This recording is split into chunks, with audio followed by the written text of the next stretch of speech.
talking labels in here. So if this is your vibe, come chill with me while I kind of clear up my office space and talk about a checklist about, you know, what is a rich girl style checklist. Now, I'll be honest with you, I haven't ever been rich a day in my life.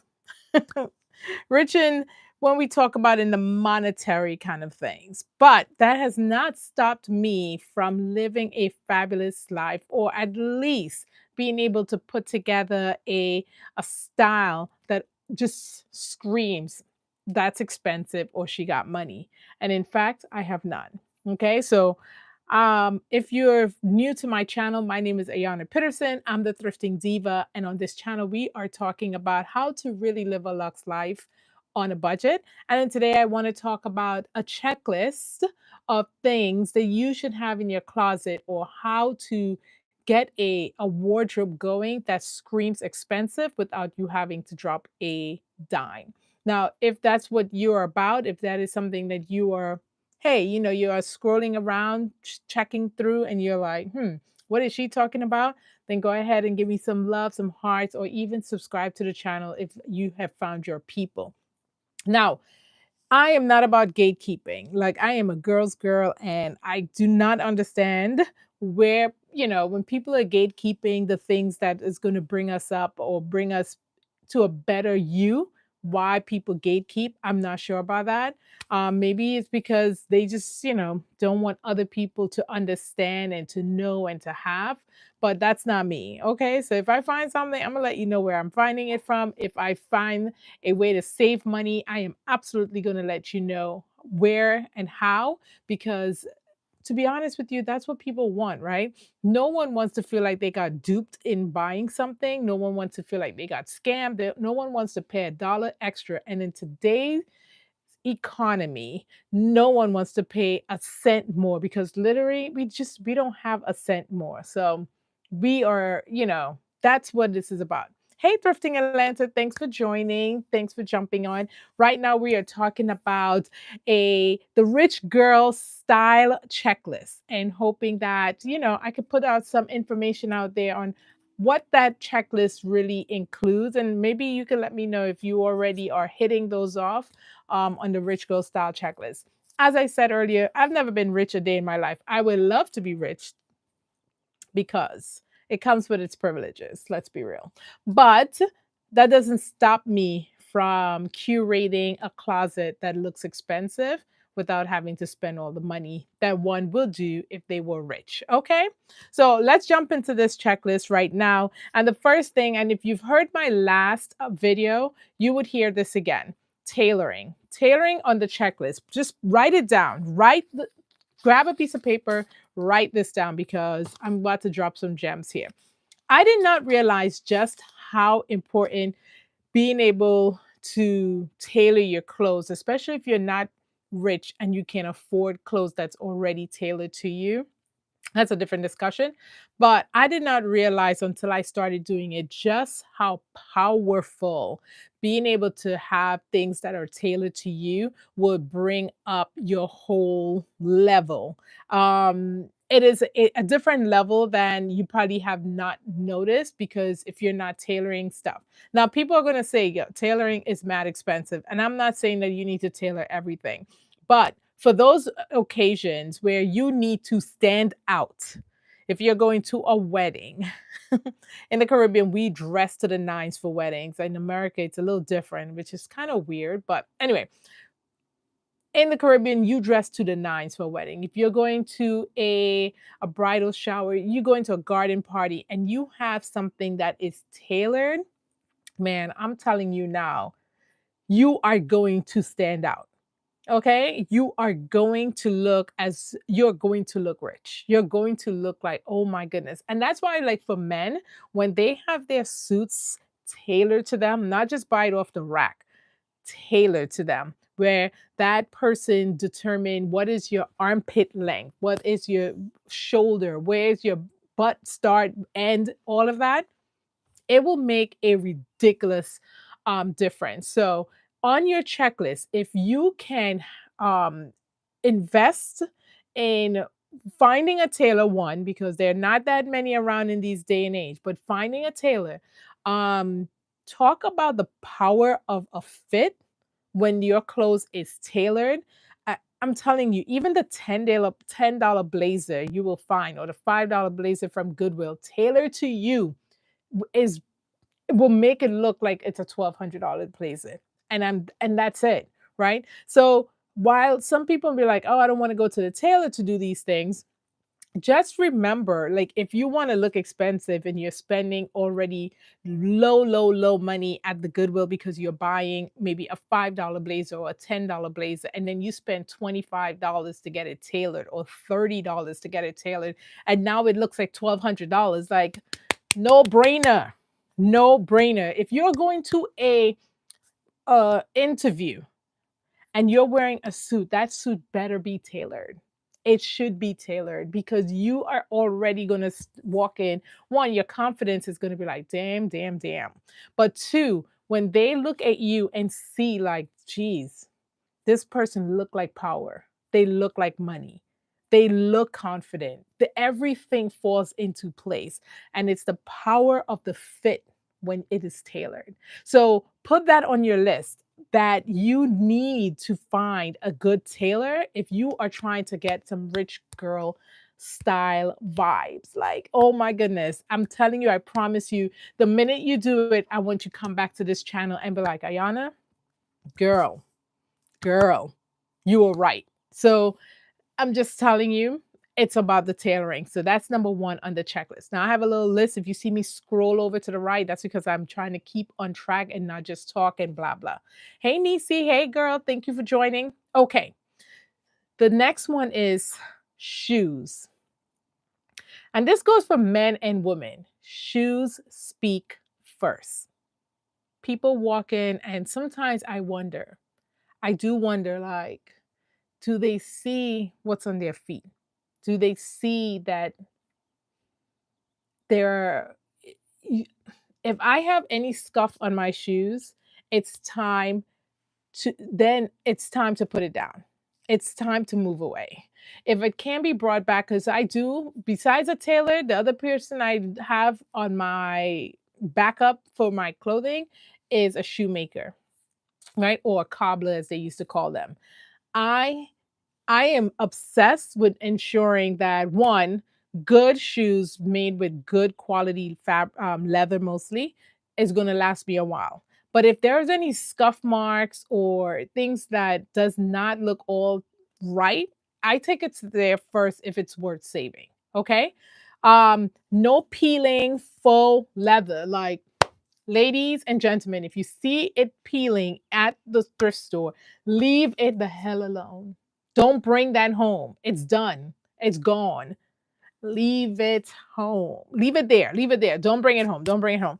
Because there's nothing worse than when you look down and you have peeling leather. It just looks cheap. Like, nothing can save your look. I don't care how cute you are. I don't care how nice the piece is that you're wearing. If you have peeling faux leather, it's done. Okay, let that thing go to the landfill. I'm sorry. There's no need to bring that home unless you're going to take it to a cobbler and see if they can fix it, but it's not worth it. Okay, especially if you're in a thrift store thrifting your shoes anyway, find something else. There will be others. Um you can thrift great shoes. I would say about 80% of my shoes are thrifted. You absolutely can thrift great shoes. I do it all the time, but you just have to inspect it, because trust and believe, especially when shoes get old, they start to rot, right? Like, nothing is done with it, but they will start to rot. So you want to make sure that you are inspecting. If at the bottom, the taps, where you see the nail, please don't walk around with the nail. That sound stresses me the hell out when I hear it and I know that someone needs to get new taps put on. They're very inexpensive. Take it to a cobbler and they can put it on. But if you're not going to put it on, don't wear it, because hearing that nail sound, it's it's like it grinds me. Um Shoes speak first. Okay, that's number two on our checklist. Go ahead and make sure that when you are trying to elevate your style, those are the things that you know, a tailoring is number one. Well, not in this order, but it's a checklist. Are you doing these things? Do you have a tailor that you can go to when you need to get it snatched? Do you have a shoemaker or a cobbler that you can go to if you need something for your shoes or handbags to, get put together, or just don't buy them? Okay. Tammy, good. Hi, how are you?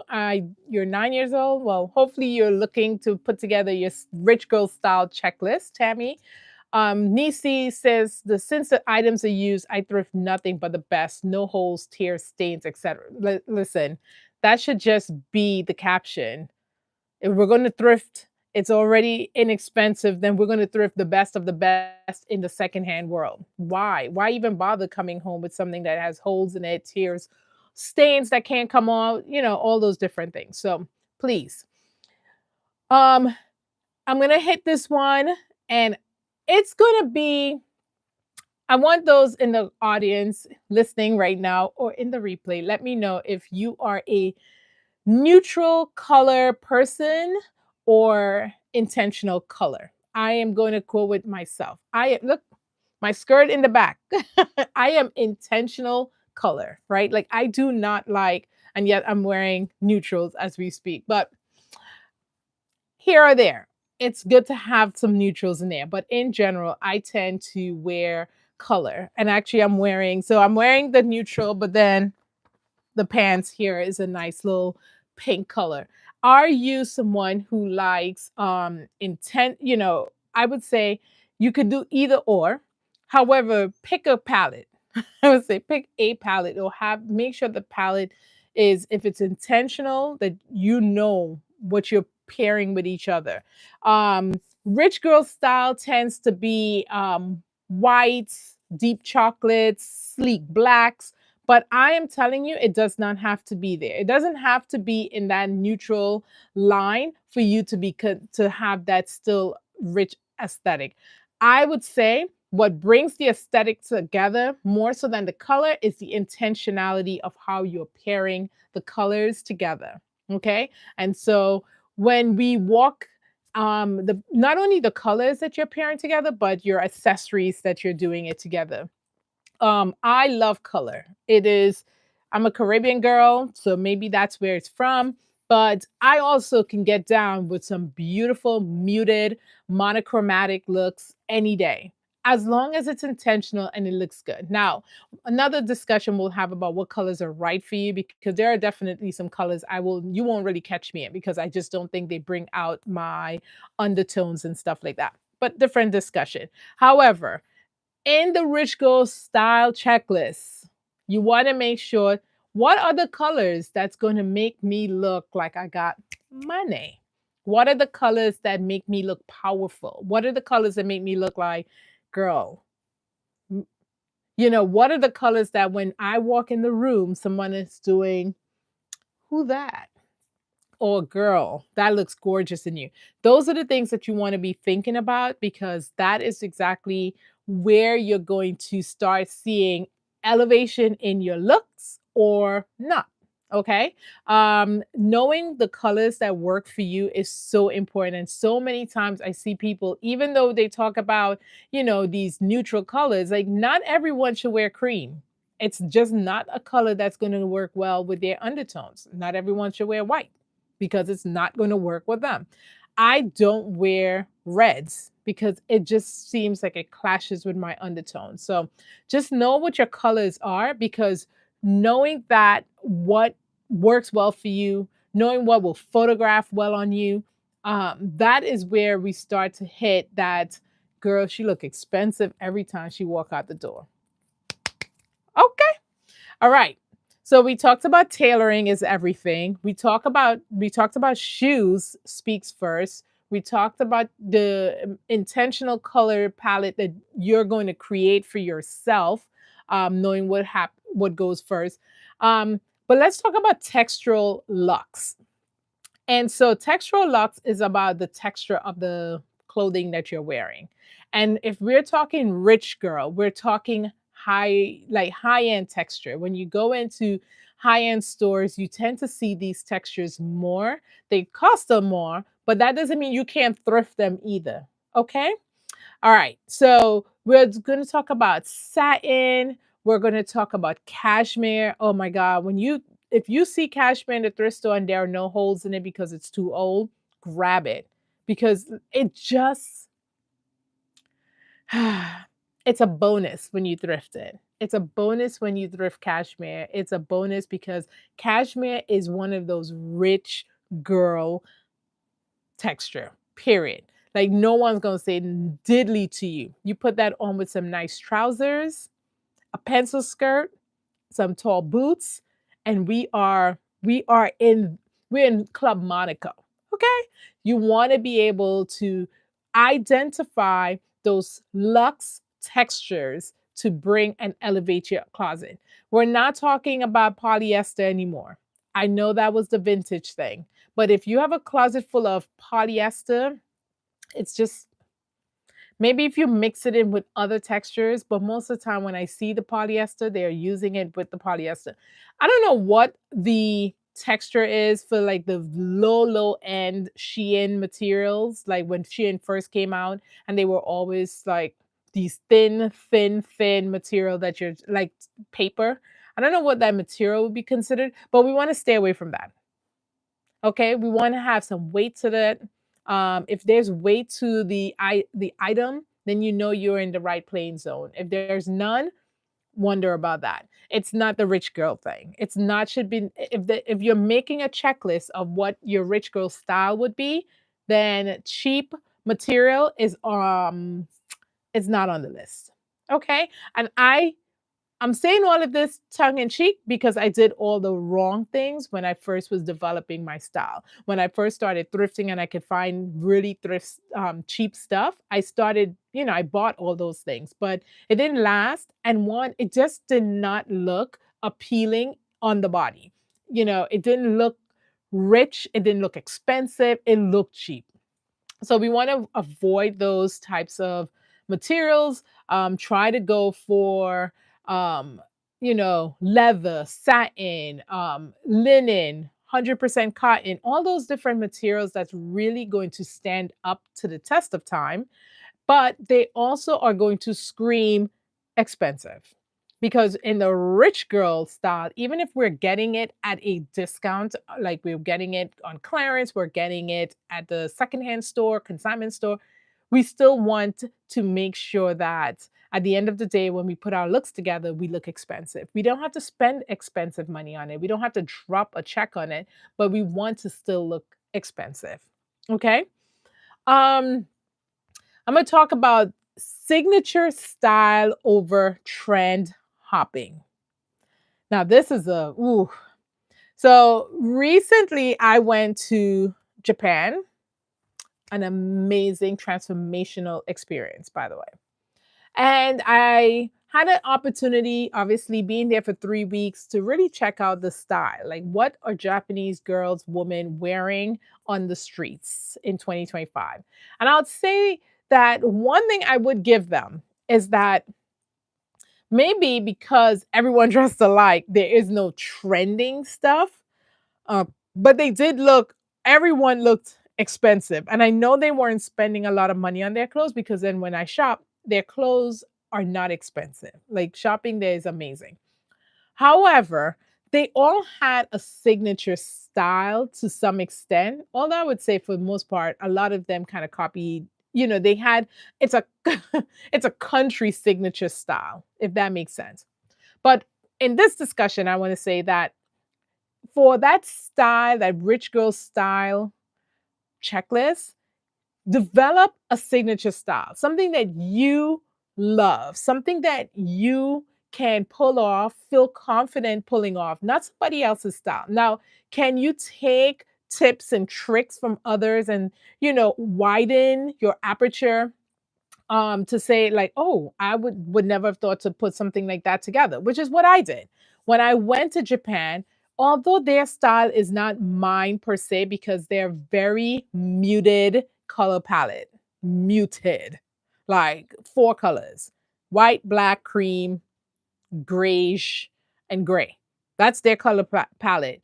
Um, However, I loved their layering. I loved what they did when it came to layering. And I was just like, oh my goodness, I can probably stretch my closet into thousands more outfit because I can take some of those tips and do with what I do with my colorful palette, my colorful signature style. And so one of the thing is being able to see, other areas where you can enhance your rich girl style without having to buy a new closet, like not having to throw out everything you own and and get into it. So for me, I would absolutely say that, hey, you know what?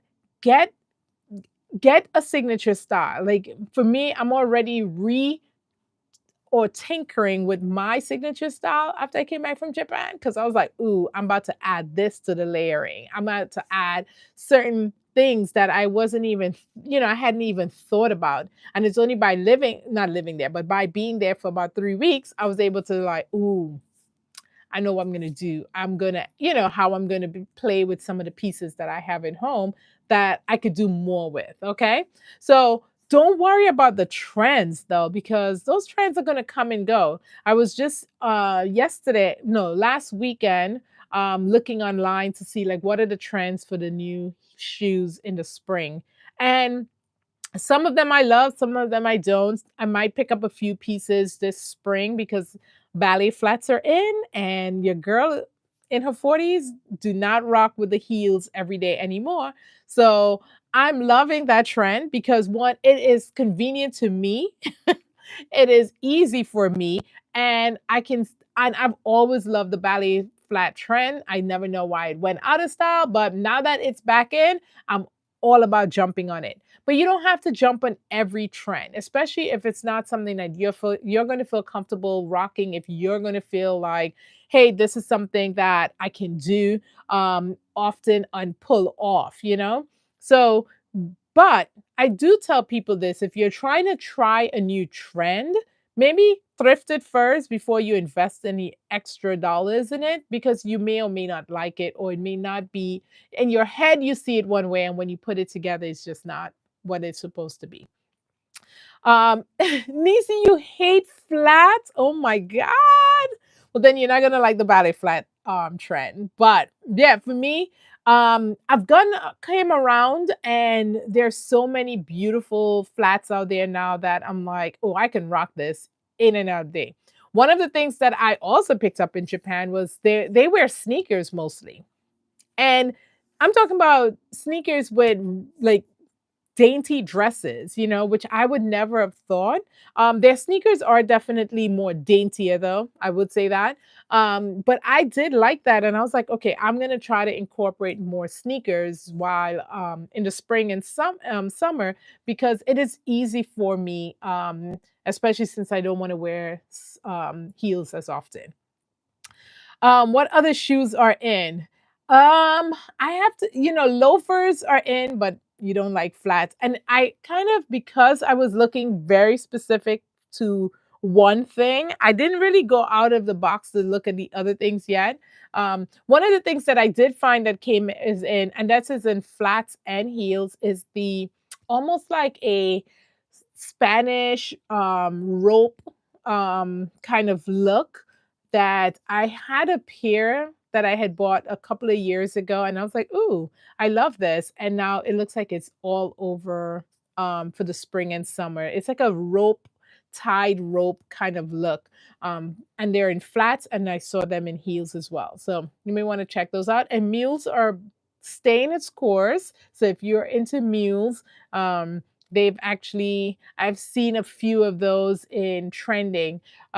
Steve Madden is one of those places that if you just go to their Steve Madden website, you would know exactly what's trending for that season because they tend to just trend hop immediately. So, Nisi, if you want to know what is in, and you may not want to buy anything from Steve Madden, but the cuts and the style, You would know exactly what the style is for the season by jumping on a Steve Madden website and just scrolling down, because they tend to have they tend to have it down to the T. Like, the moment the fashion show ends in the fall, Steve Madden is in there making their pieces. And it's a quick, easy way to figure out what are the shoe styles for each coming season. Okay. The founder of Spanx introduced the sneaks.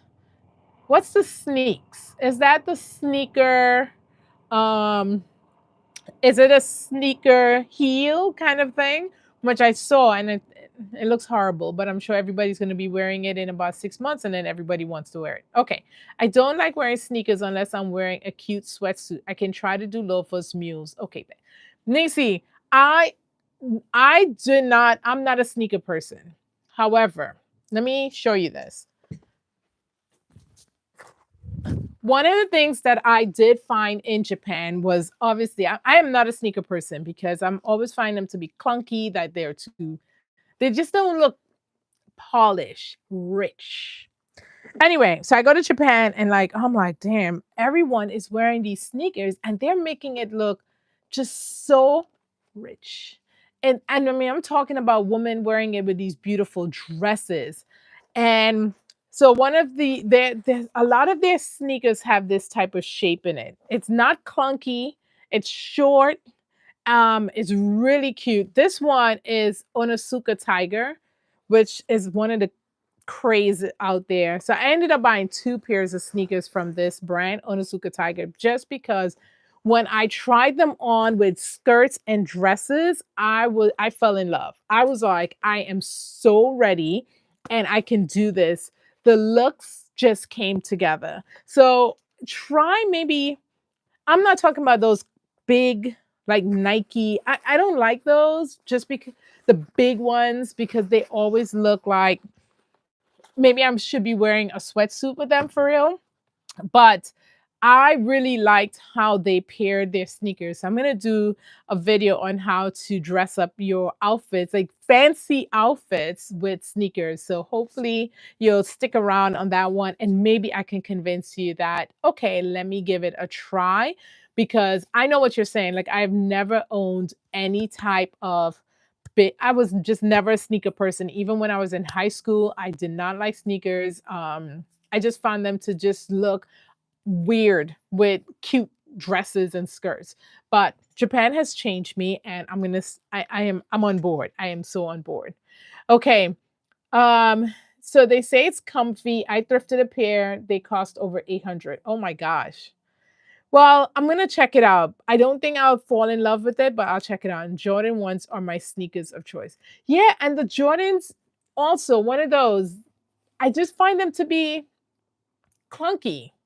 And maybe because they're high tops. I'm thinking my dislike is the high tops, and that these are not, these seem to be, these are not high tops at all. And all the sneakers that the Japanese girls and women were wearing, they weren't high tops. And maybe that's what my thing is. I'm not a high top person, but oh my goodness, I wore these with this beautiful black dress, and I just felt it just, I felt like I was at a sneaker ball, but it was regular daytime wear for me shopping. So we'll see.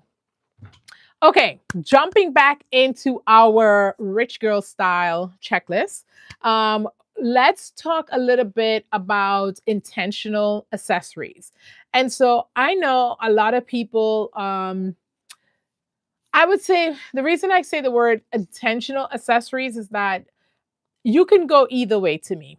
Normally, for a lot of rich girl aesthetics, they do minimal accessories, but I am all about it being intentional. Like, you can layer, you can add a lot.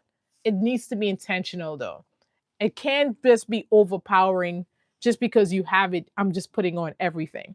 It needs to be intentional. So for me, I normally always have earrings on.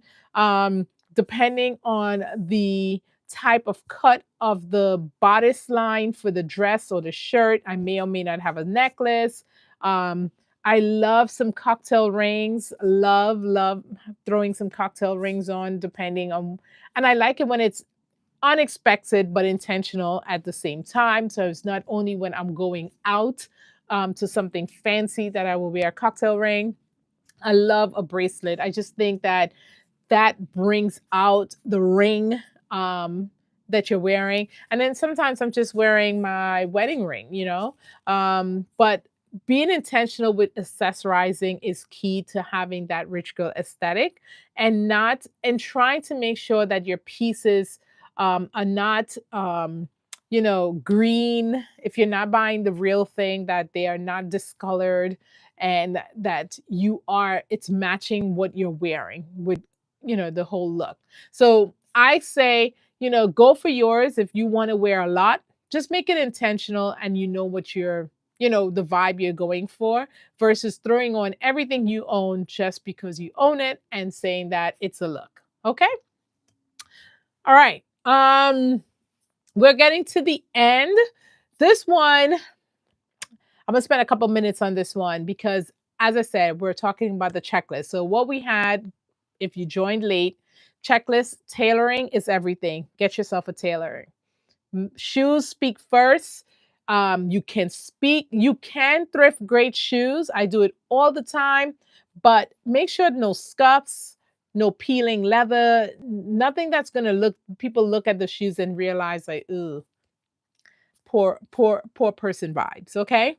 um we're talking about having a color palette that works for you and your undertones. And if you don't know what that is, just let me know in the comments if I should do a video about how to determine what your undertones are, so you know what colors really look great on you. And then we talked a little bit about developing a signature style instead of trend hopping. The girls with money don't chase trends, right? They set them. I'm gonna say that again. Girls with money don't chase trends. They're the ones setting them for the people without money to chase it. So we want to develop our signature styles. We want to make sure that just because a trend is in doesn't mean that we have to create a whole closet and dress only in that trend. What looks good on you will look good on you in 2024, 2027, 2030, whatever it is. But if it's a signature style for you, you rock it confidently, everybody else will get on board, period. And then we talked a little bit about having accessories that are intentional and making sure that when you put your style together, that signature style that includes your accessories, that it's intentional and you're not just throwing everything on and hoping it looks cute. The last thing I want to talk about is grooming and skin is also huge when you want to hit off the list for a rich girl style checklist. Um, I'm just gonna say this. Your skin gotta be moisturized. Drink your water and moisturize your skin. Like, not having good skin routine is going to detract from that beautiful look you put together. Okay. Um, having, your makeups, polished makeup. If you're looking, it depends on the event that you're going to, but understand that putting yourself together starts from up here. Your hair is done, skin looks great, manicured, nails. I have to go to get mine done. I got mine done in Japan. Guys, I would say I thought that it was going to be cheaper. It was not. It was probably more expensive than here. But I would say the not one chip on this nail, and it's been a month. It's growing out, but the nail polish they use, not one chip. And normally, within 2 weeks, even of using gel manicure, doing a gel manicure here, my nails a chip got to be done again. So whatever, I should go back and just pick up nail polishes when I go back to Japan, because literally not one chip. Only thing is they're growing out, but this has been a month because I got them done the day I landed in Japan. I went and got my nails done. and more expensive. I was there thinking I'll be paying $10. That woman said 100. I was like, but it's all good. I got mani and pedi, and they look.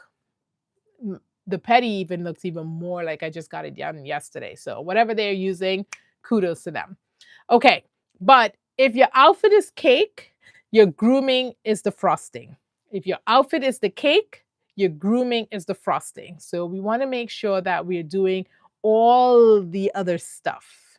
And skincare is huge for me because I realized that without, like I could not feel confident no matter what I was wearing if my skin was dry, itchy, flaking, pimples coming out. Okay. So make sure that we are investing in all of these things if we're looking for the rich girl aesthetic or as they say, in our 40s, that is the only aesthetic we should be vibing for. We don't have to have a lot of money. I said it at the beginning of this live. I've never been rich a day in my life. Rich when it comes to financial stuff.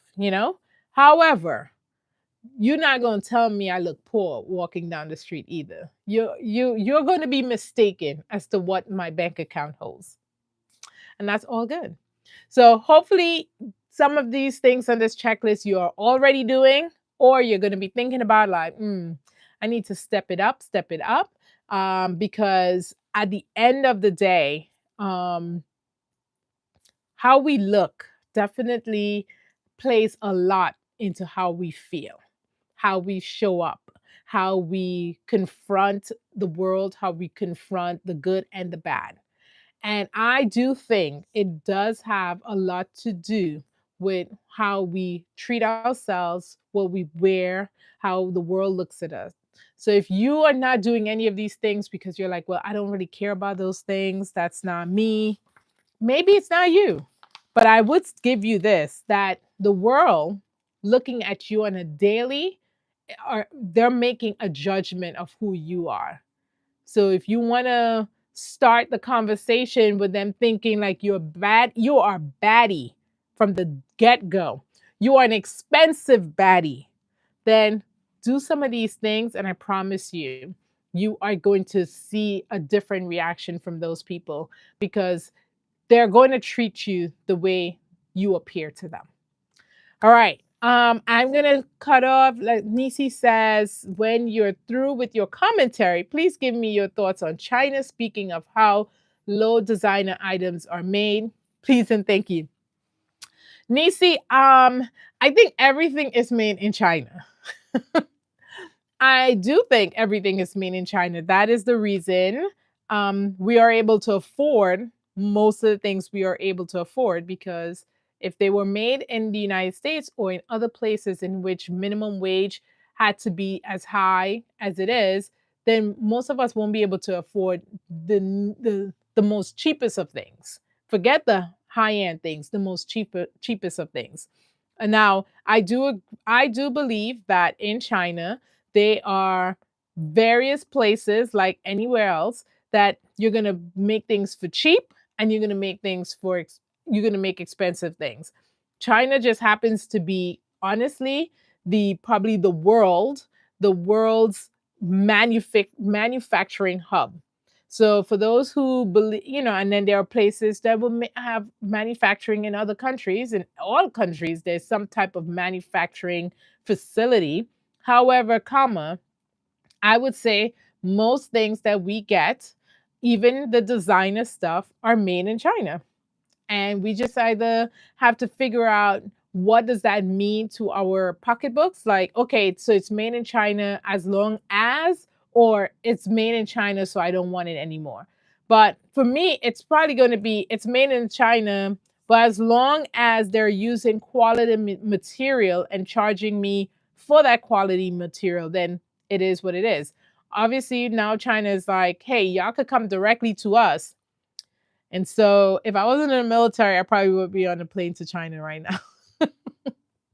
I'm dead ass. I would probably be heading over to China, like, let me see what y'all got in here. It is because it is what it is. Um, I don't think that a lot of the things that we purchase for the price that we purchase it.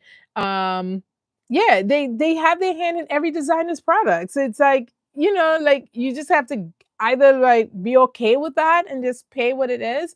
Um, and it's just realize that. I mean, I wish designers will come on and be like, listen, we're here to make as much money as we can. So we are going to have it made here, and then we're charging you, this is our price.